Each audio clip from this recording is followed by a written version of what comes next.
Assalamualaikum warahmatullahi wabarakatuh. Perkenalkan, saya Diara Putra Mahinda mewakili kelompok 17. Pada kesempatan kali ini, kami akan mempresentasikan proyek kami yang berjudul Sistem Antrian Pengiriman Paket di Jasa Ekspedisi, yaitu 17 Express. Selanjutnya, saya akan menjelaskan bagian latar belakang, tujuan, serta masalah yang berhasil diselesaikan. Oke, next. Untuk anggota kelompok 17, yaitu saya sendiri, Diara Putra Mahinda, yang kedua EKVU Zende, yang ketiga Danu Raffi Pramudito, yang keempat Ditya Aditya Diaksa, yang kelima Muhammad Abid Hakim, dan yang terakhir Akila Krishna Arafi. Nah, sistem yang kami buat itu sistem antrian pengiriman paket di jasa ekspedisi. Namanya itu 17 Express. Mengapa kami membuat 17 Express ini?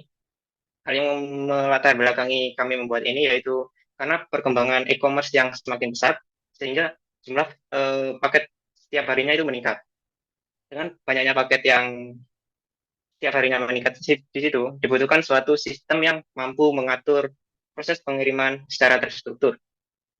Kemudian, tujuan dari proyek ini adalah untuk mengelola antrian paket secara teratur, memastikan paket diproses sesuai urutan kedatangan menggunakan konsep QW atau FIFO, serta menyimpan riwayat paket yang telah diproses menggunakan konsep START atau LIFO.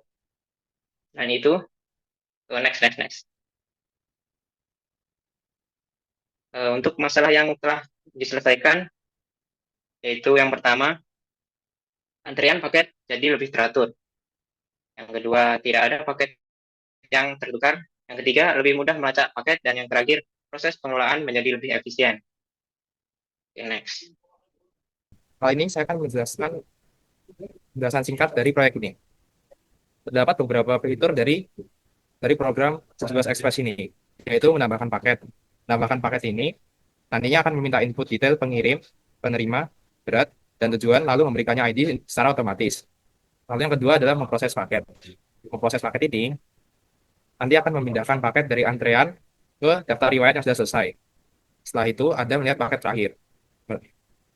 Fungsi melihat paket terakhir ini adalah mengecek detail paket yang paling baru saja diproses. Lalu yang keempat adalah melihat seluruh antrean. Fungsi ini menampilkan daftar paket yang masih menunggu giliran. Lalu selanjutnya ada melihat riwayat keseluruhan.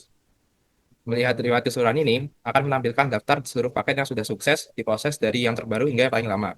Lalu yang terakhir adalah exit program. Tombol exit program ini untuk keluar dari program. Lanjut, data paket dan struktur penyimpanan. Pada bagian struktur data, program ini menyimpan beberapa data penting dari setiap paket, yaitu ID paket, nama pengirim, nama penerima, berat paket, dan alamat tujuan pengiriman. ID berfungsi sebagai identitas unik supaya setiap paket mudah dibedakan.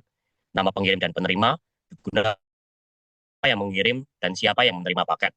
Berat paket dipakai untuk mencatat ukuran paket, sedangkan alamat tujuan menunjukkan kemana paket akan dikirim. Program ini menggunakan link list karena datanya bisa bertambah secara dinamis. Artinya, tidak dibatasi jumlah tetap dari awal. Jadi, setiap ada paket baru, program bisa menambahkan data baru tanpa harus mengatur ukuran maksimal terlebih dahulu.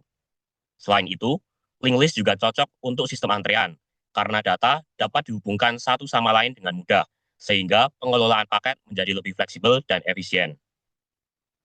Selanjutnya ada logika luar kerja. Logika luar kerja itu ada 4 tahap. Untuk tahap pertama itu paket masuk ke antrean atau queue. Ketika pengguna memilih menu tambah paket, program akan membuat sebuah node baru berisi data pengirim, penerima, berat, dan tujuan. Node ini langsung dimasukkan ke bagian paling belakang antrean melalui pointer rear. Bisa diibaratkan seperti orang-orang mengantri di Indomaret.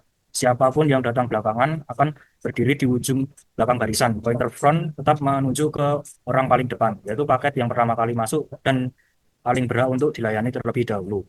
Untuk tahap kedua itu paket diproses. Ketika pengguna memilih menu proses paket, program mengambil node yang ada di posisi front, yaitu paket yang paling lama menunggu. Setelah diambil, pointer front dimasukkan ke node berikutnya, sehingga antrian otomatis maju satu langkah. Inilah inti dari prinsip FIFO, first in, first out. Yang pertama masuk, yang pertama dilayani. Program ini tidak bisa memilih paket mana yang ingin diproses terlebih dahulu. Selanjutnya tahap ketiga, paket masuk ke riwayat. Node yang baru saja diambil dari view tidak langsung dibuang, ia langsung dikirim ke fungsi masukkan riwayat, disinilah node tersebut ditumpuk di atas riwayat yang sudah ada. Caranya node baru disambungkan ke tumpukan lama. Lalu pointer top dipindahkan untuk menunjuk ke node baru tadi. Hasilnya, paket yang paling baru diproses selalu berada di paling atas tumpukan. Inilah disebut prinsip LIFO, last in, first out. Yang terakhir masuk, yang pertama terlihat. Selanjutnya, tahap terakhir, yaitu melihat paket terakhir dan riwayat paket. Karena paket terbaru selalu ada di top, fungsi lihat paket terakhir hanya perlu membaca data dari top tanpa perlu menelusuri seluruh daftar. Ini sangat cepat dan efisien. Sementara itu, fungsi tampilkan riwayat juga menelusuri tumpukan dari top ke bawah.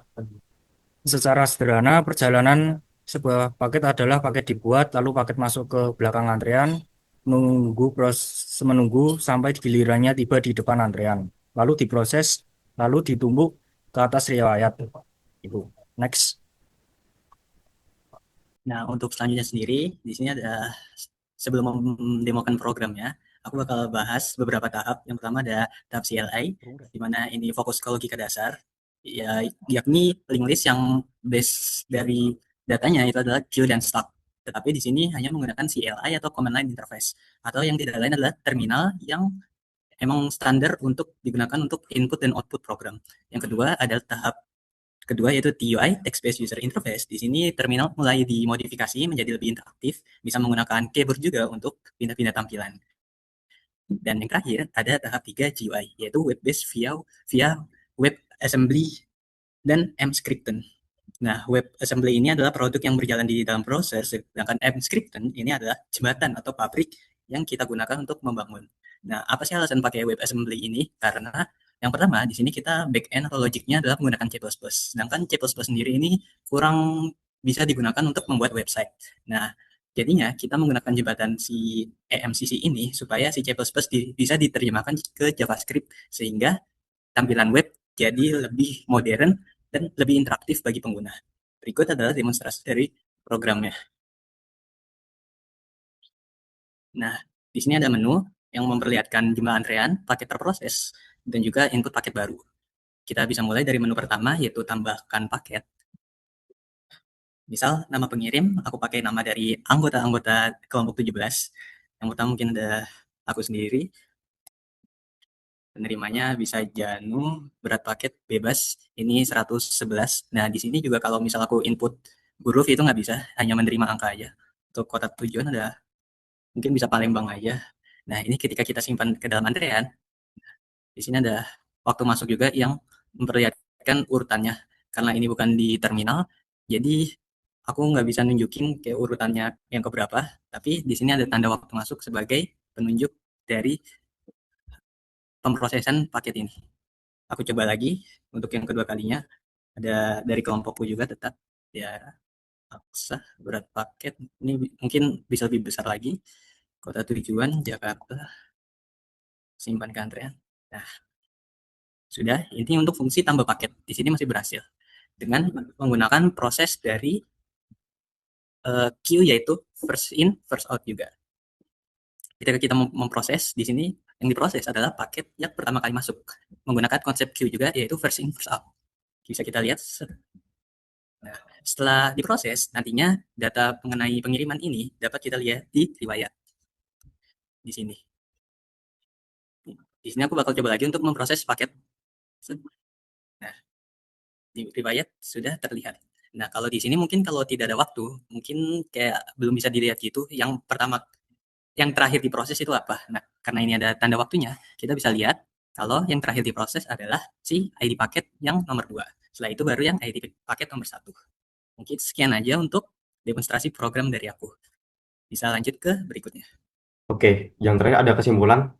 Jadi kesimpulannya, program ini berhasil mengimplementasikan sistem antrean pengiriman paket di jasa ekspedisi sederhana dengan menggabungkan dua struktur data utama, yaitu queue yang digunakan pada proses pendaftaran dan proses paket secara first in first out, serta stack yang digunakan untuk melihat riwayat paket yang telah diproses secara last in first dan last out.